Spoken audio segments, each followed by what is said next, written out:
ओम सुमुखश्चैकदन्तश्च कपिलो गजकर्णकः लम्बोदरस्य विकटो विघ्ननाशो विनायकः धूम्रकेतुर्गणाध्यक्षो बालचन्द्रो गजानना द्वादशेतानि नामानि या पठे शृणुयादपि विद्यारम्भे विवाहे च प्रवेशे निर्गमे तथा संग्रामे संकटे चैव विघ्नस्तस्य न जायते।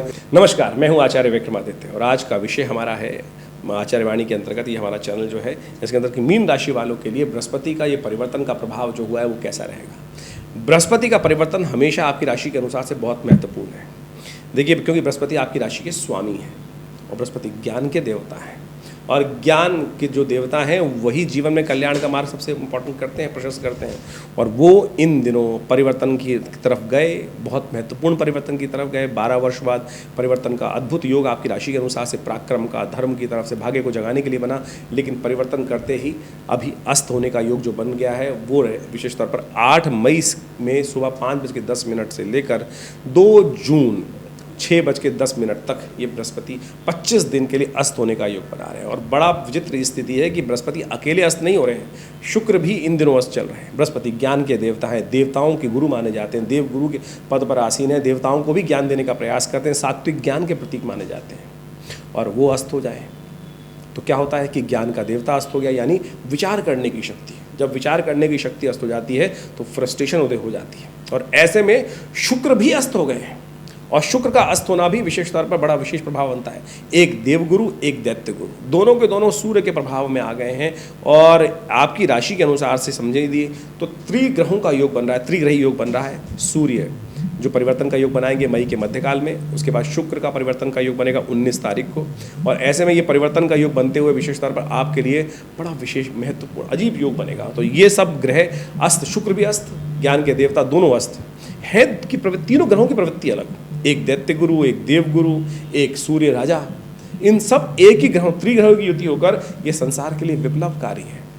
कहा जाता है शास्त्र के दृष्टिकोण से ये सब ग्रह एकत्र होकर जिस प्रकार का योग बनाते हैं, ये प्राकृतिक आपदाओं का या तो भीषण वर्षा या भीषण तूफान या बवंडर, ऐसे योग बनते हैं। परिवर्तन के महत्वपूर्ण योग बनते हैं, नेगेटिविटी के योग भी बन सकते हैं। अब ज्ञान का अस्त होने के कारण से लोग अननेसेसरी गुस्से में आकर कुछ ना कुछ अनिष्टकारी योग बना सकते हैं, आतंकी घटनाएं बढ़ सकती हैं। मंगल और राहु भी इन दिनों विशेष तौर पर एक साथ प्रभाव ग्रहणकारक योग बना रहे हैं मंगल के ऊपर, पराक्रम पे। और ऐसे में बृहस्पति महाराज आपकी राशि के अनुसार से हम बात करें तो राज्य भाव के मालिक हैं। मीन राशि जो है आपकी है उसके अनुसार से लग्न के मालिक हैं। तो ऐसा समय आपके लिए बड़ा महत्वपूर्ण रहेगा, सावधान वाला रहेगा, गुस्से को कंट्रोल कीजिएगा। जी हाँ, अननेसेसरी गुस्से को कंट्रोल कीजिएगा। तारीख हमने आपको बता दी, 8 मई से लेकर ये ग्रह का योग जो है सुबह 5:10 पर से लेकर 2 जून तक रहेगा। बीच में 19 यदि हम बात करें मई को शुक्र भी परिवर्तन की तरफ चले जाएंगे, बीच में सूर्य भी परिवर्तन की तरफ जा रहे हैं। तो ये सारा परिवर्तन इन सब चीज़ों को देखते हुए बहुत महत्वपूर्ण रहेगा। नेगेटिविटी मन में नहीं आनी चाहिए, अननेसेसरी क्रोध कंट्रोल करने का आपको प्रयास करना चाहिए। ऐसे में दुर्गा जी की आराधना, भगवती दुर्गा की जितनी आराधना आपकी राशि के अनुसार से की जाए, माँ भगवती दुर्गा का यज्ञ, ओम ऐं ह्रीं क्लीं चामुंडायै विचे स्वाहा, इस मंत्र का उच्चारण करते हुए या तो जप कर लें, यज्ञ कर सकें तो बहुत करें या करवाएं, अपने लिए विशेष तौर पर ध्यान रखिएगा। आमतौर पर ज्योतिष के दृष्टिकोण से जो उपाय आपको जानना चाहिए, कौन सी दिशा में करने की आवश्यकता है। ये बृहस्पति महाराज तृतीय भाव में बैठकर आपकी राशि के अनुसार से 12 साल बाद भाग्य जगाने आए। जगेगा भाग्य, बिल्कुल दृष्टिकोण समझ लीजिए, बिल्कुल ये आई कितने दिन, नई बाल कितने सामने आने के योग बना रहे हैं। 2 जून को परिवर्तन का योग बन जाएगा। उसके बाद पूरे वर्ष आपके लिए फ्रंट लाइन पे खुलकर बैटिंग करने का, बहुत बढ़िया से खेलने का योग बनेगा। ऐसे में बहुत बढ़िया बात विजेत्र योग ये है कि आमतौर पर लोगों को ये समझना चाहिए ग्रह का प्रभाव कब होगा आपकी राशि के अनुसार से। आमतौर पर ये समझा जाता है कि जन्मपत्री को गोचर में प्रभाव तो दिखा दिया, गोचर में परिवर्तन का ग्रह हो गया, लेकिन हर व्यक्ति के हिसाब से ग्रहों की स्थिति अलग है। तो ऐसे में ग्रहों की स्थिति ये समझनी पड़ती है कि आपका ग्रह कितने अंश का है आपकी जन्मपत्री के अंदर, नवांश में, षड्वर्ग में, कहाँ किस प्रकार की अवस्था बन रही, कौन सी दिशा चल रही, कब आपके प्रभाव दृष्टिकोण से, ज्योतिष के दृष्टिकोण से आपकी राशि में वो परिवर्तन गोचर में जो हुआ है वो मैच करेगा और कब वो लाभ देने का योग बनाएगा। 12 महीने को समय जो है उसमें कौन सा समय सबसे इफेक्टिव आपके लिए रहने वाला है, वो सब चीज़ें ज्योतिष की गहन अध्ययन से प्राप्त होती हैं। लेकिन खैर, आपकी दृष्टिकोण से, आपकी राशि के दृष्टिकोण से हमने आपको बता रहे हैं, तो विशेष तौर पर ये उपाय आपको करने का प्रयास करना चाहिए। शुक्र भी अस्त चल रहा है तो उसके लिए भी खास उपाय करने की ज़रूरत है, क्योंकि शुक्र भी तृतीय भाव में बैठकर आपकी राशि के अनुसार से बहुत जीवन साथी का जितना सहयोग लें, जीवन साथी का सम्मान करने का प्रयास करें, उनका खास तौर पर ध्यान रखिएगा। विशेष तौर पर आपके द्वारा कहीं उनका अपमान ना हो जाए, कहीं विशेष तौर पर कुछ अपशब्द आपके मुख से ना निकल जाए। ऐसे में गौ सेवा करने का प्रयास कीजिए, नेगेटिविटी को त्यागने का प्रयास कीजिए। विचारों में नेगेटिविटी आ सकती है। आमतौर पे हम क्या होता है कि जैसे मैं उपाय बताया आपको, तो अब ये सब बहुत सारे लोग शहरों में रहते हैं, कहते हैं भाई गए गाँव की, अब गऊ के उपाय नाम से उपाय बता दिया तो कैसे ठीक किया जाए। देखिए मॉडर्न ज़माना है तो मॉडर्न चीज़ आप भी हो गए तो ज्योतिष भी मॉडर्न होता चला जा रहा है, तो उसके दृष्टिकोण से आप रास्ते पर आ सकते हैं। अरे सोशल मीडिया का ज़माना है, वेबसाइट का ज़माना है, बहुत सारे अच्छे लोग हैं संसार के अंदर, बहुत सारे लोग गौ सेवा कर रहे होंगे। जाइए किसी वेबसाइट पर देखिए, जहाँ कहीं अच्छी चीज़ मिल जाए, ऑर्गेनाइजेशन जहाँ पर आपको वीडियो दिखाई देता है तो वहाँ गौ सेवा करवा दीजिए। बोले हम भेज रहे हैं अपने डोनेशन को आपके निमित्त, आप वहाँ पर हमारे द्वारा हमारे नाम से गौ सेवा कर दीजिए। ये विशेष तौर पर व्यवस्थाएँ हैं ना, जहाँ चाहा वहाँ रहा आमतौर पर। लेकिन यदि आपके मनोमस्तिष्क में नेगेटिविटी ज़्यादा पहले आ जाती है, कोई भी चीज़ देखकर कैसे होगा, क्यों होगा, तो समझ लीजिए आपके कहीं ना कहीं ग्रह नेगेटिव हैं, कहीं ना कहीं आपके अंदर जो विचारधारा, अगर किसी भी चीज़ को सामने चीज़ की, देखिए सकल पदार्थ हैं जगमाही, कर्महीन पुरुष पावत नहीं। सब चीज़ करने का प्रयास कीजिए। ये बृहस्पति का परिवर्तन आपके लिए कुछ दिन निकल जाने दीजिए। ये बादल जो है बहुत लंबे नहीं है, थोड़े दिन के हैं। इसके बाद परिवर्तन का योग आपके लिए बहुत महत्वपूर्ण बनने वाला है। इन सब चीज़ों को ध्यान रखते हुए करेंगे तो बहुत अच्छा होगा आपके। हमने ज्योतिष दृष्टिकोण से इन सब चीज़ों को अध्ययन बहुत लंबे समय तक किया और बहुत महत्वपूर्ण जानकारियाँ समय समय पर हम भी आश्चर्यचकित हो जाते हैं कि कैसे ज्योतिष के दृष्टिकोण से ये पूर्वाभास हो जाता है और कैसे ये ज्योतिष की गणनाएँ जो हैं वो आपके भविष्य के बारे में बहुत सारी चीज़ें सटीक रूप से बता देती हैं।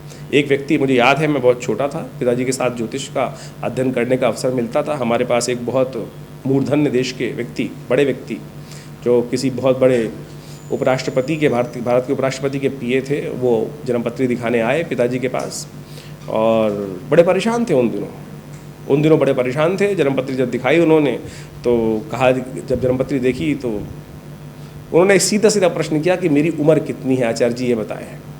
तो पिताजी ने जन्मपत्री देखी, मैं वहीं बैठा हुआ था, मैं बहुत छोटा था, ज्योतिष सीखता था, याद अभी भी है, वैसी घटनाक्रम थी। और जब जन्मपत्री देखी उनकी, तो उनकी जन्मपत्री में एक विशेष प्रकार का योग था।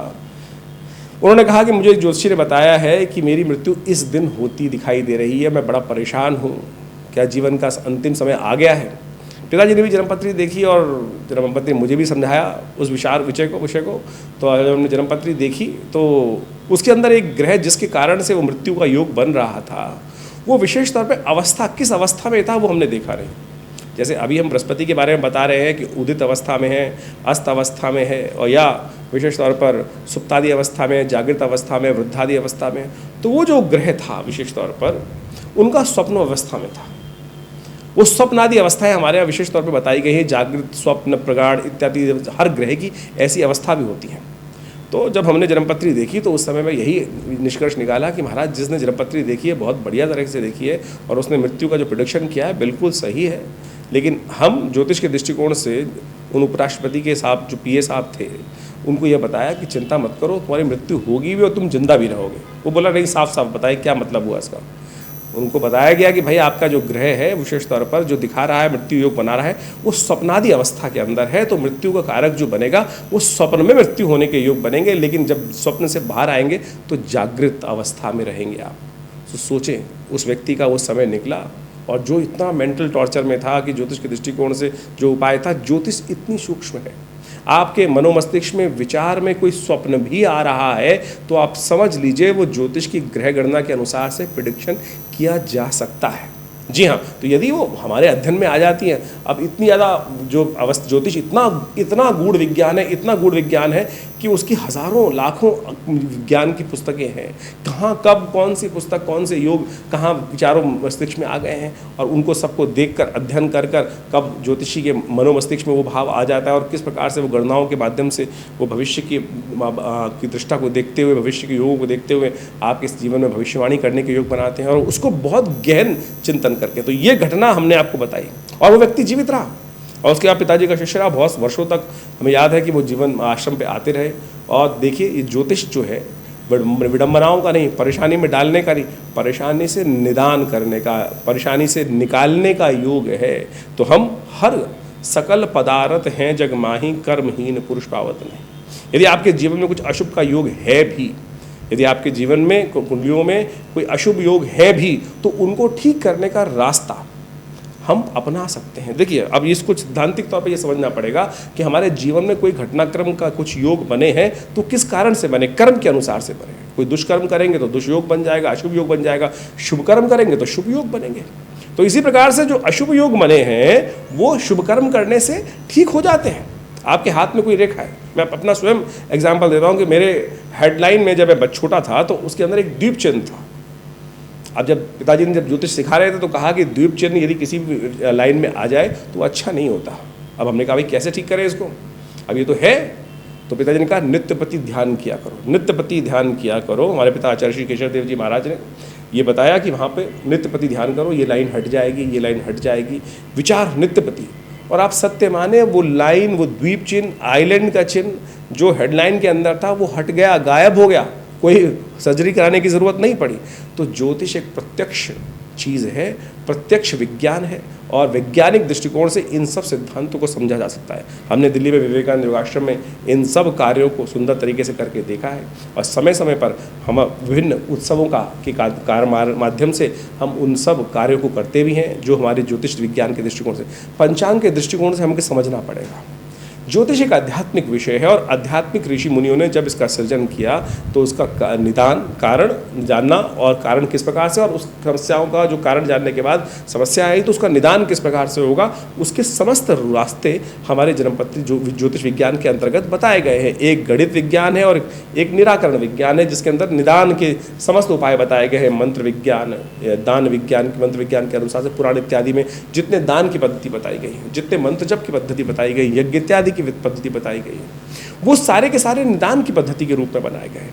और हमारा विषय जो हम इस चैनल के माध्यम से, अपने आश्रम के माध्यम से आप सबके समक्ष रखते हैं, वो पौराणिक मत को रखने का प्रयास करते हैं।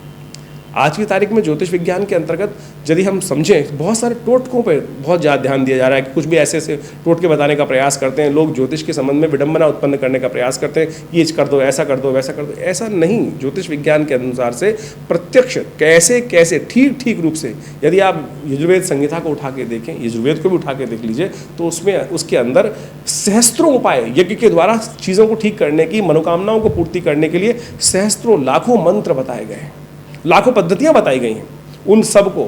और ज्योतिष में विज्ञान के अंदर जो पंचांग आप देखते हैं, पंचांग के बारे में हमने कुछ देर पहले भी बात की थी, उसके अंदर विभिन्न समय पर विभिन्न उत्सव आते हैं। वो विभिन्न उत्सव जो है वो विशेष तौर पे आप समझें, वो एक मुहूर्त है कि जिस समय में यदि आप उस कार्य को कर लोगे तो आपके द्वारा किया गया पुण्य कई गुना अधिक हो जाएगा। और जब पुण्य अधिक हो जाएंगे तो समस्या का निदान का मार्ग मिल जाएगा। तो जैसे सोमवती अमावस्या आ रही है, प्रदोष के योग आ रहे हैं, होली, दीपावली, ये सब जो अक्षय तृतीया इत्यादि, ये सब जो मुहूर्त आते हैं ये विशेष तौर पर बड़ा महत्व रखते हैं। और आध्यात्मिक दृष्टिकोण से देखें तो पुराणों के अंदर, विभिन्न शास्त्रों के अंदर इन सब उत्सवों के माध्यम से विभिन्न कर्म करने के रास्ते बताए गए, कर्मकांड के सिद्धांत के अनुसार से बताए गए हैं। उन कर्मों को कर कर आप सुंदर तरीके से, हम अपने विभिन्न कार्यक्रमों में विभिन्न आपकी बातें रखते हैं, विभिन्न कथाएं रखते हैं इस बारे में कि ज्योतिष के दृष्टिकोण से कैसे, कौन सी हर चीज़ की उत्पत्ति कहाँ से हुई है ज्योतिष के अंदर, उन सब सिद्धांतों को बहुत सुंदर रूप से समझाने का प्रयास किया गया है। तो आप समझें ज्योतिष किस प्रकार का विज्ञान है। और हमने विवेकानंद योगाश्रम के माध्यम से इन सब कार्यों को सुंदर तरीके से आश्रम पर करने का जो व्यवस्था बनाई, हमारे पिताश्री आचार्य केशव देव जी महाराज ने पिछले करीब 50 सालों से ये सुंदर आश्रम कार्य कर रहा है। दिल्ली में विवेकानंद योगाश्रम लक्ष्मी नगर जमुना पार्क में स्थित है। यहाँ नित्यपति 8 घंटे यज्ञ होता है। माँ भगवती का, दुर्गा का बहुत सुंदर चमत्कारी श्री विग्रह जो मुल्तान से यहाँ पधारा, वो आज भी यहाँ विराजमान है। उनके सानिध्य में आज भी विवेकानंद योगाश्रम में नित्यपति 8 घंटे यज्ञ करने की व्यवस्था चल रही है। गौशाला की सुंदर सेवा, गाय की सुंदर सेवा करने की व्यवस्था है। अस्पताल है जो विवेक योग, प्राकृतिक चिकित्सा एवं आयुर्वेद के दृष्टिकोण से हज़ारों लोगों की सेवा कर रहा है। भारत सरकार के पैनल पर है, दिल्ली गवर्नमेंट के पैनल पर है और बहुत सारे सहस्त्रों लोग यहाँ आकर अपना उपचार कराते हैं योग प्राकृतिक चिकित्सा के संबंध में। मुद्राओं के संबंध में तो अद्भुत कार्य हमने करके दिखाया, विभिन्न प्रकार की मुद्राओं का। आज हमने आपको विशेष तौर पर एक मुद्रा बताई कि बृहस्पति ठीक नहीं चल रहा है तो उसके दोषों को ठीक करने के लिए ज्ञान मुद्रा। वैसे तो ये मन को शांत करने वाली है। भगवान बुद्ध इसी पोज में, ज्ञान मुद्रा में, बहुत सारे अपने सहस्त्र फोटो के अंदर, मूर्तियों के अंदर आपको दिखाई दे जाएंगे।